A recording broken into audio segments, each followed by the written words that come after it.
I'm Brittany Lewis with Forbes Breaking News.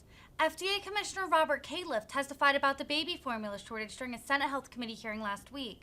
Senator Richard Burr had a tough characterization of the FDA. The North Carolina Republican said, quote, "Complacency is apparently the FDA's catchphrase when it comes to infant formula." Listen in for the FDA Commissioner's response. Thank you, Madam Chairman. Dr. Califf, Abbott submitted its paperwork for reopening the Sturgis facility to the FDA on April the 8th. 7 weeks later, the facility is still closed. Do you have permanent inspectors every day in the Sturgis facility helping Abbott identify the contaminations that the inspectors found? You have some incorrect information. Abbott did not submit adequate documentation on the date that you referred. That was only done on the last day. Do you have inspectors today in the facility every day helping Abbott get the plant up and running? We have inspectors working with Abbott every day as they're working on it. No, not in the plant, okay. No. Why haven't you waived labeling requirements from trusted manufacturers in countries like the UK, Australia, or Canada? Couldn't manufacturers provide temporary labels on imported formula cans if the label is printed in a language other than English until U.S. manufacturing is restored? Some countries have higher nutritional requirements. Why can't we provide a waiver for their products to come into the country? We've waived many of the requirements, the ones that make sense, but the directions have to be clear to Americans in language that's understandable so that the formula can be mixed up correctly. An error in mixing up the formula, for example, can lead to a very sick infant not getting the right nutrition. Dr. Califf, complacency is apparently the FDA's catchphrase when it comes to infant formula. In FY21, the FDA received 42 submissions for new infant formulas. The agency was able to review only 15 of those submissions within 90 days. That's 1/3. What happened to the other submissions? Did you expedite the review of the new formula submissions when you took the helm at the FDA amidst a growing shortage? By law, the FDA has 90 days to review new infant formula manufacturing submissions. What's the average number of days it actually takes for the FDA to review these? Senator Burr, FDA employees are working around the clock, and they are hardworking people, so I somewhat resent the implication of part of that. But Dr. Califf, there's no member that's defended the FDA more than this one, and there's no member in Congress that has tried to fix areas when they are broken than this one. If you want to get into this with me, I'm happy to do it. I got 28 years worth of it.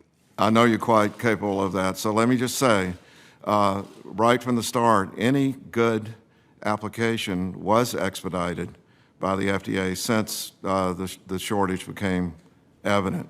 So 42 minus 15, the rest of them were not good applications? I think you were referring to 2019 or something you said? No, it was FY21. Yeah, I'll have to get back on the details on that. Listen, the FDA Food Center, let's talk about it. It has a staff of 4,000 people, but according to your own budget documents, there are only 9 staff reviewing infant formula applications. Did you or other FDA leaders assign any staff to review infant formula as the shortage percentages rose sharply? We pulled in people from all over the agency to help that short-staffed group, which of course— To process applications.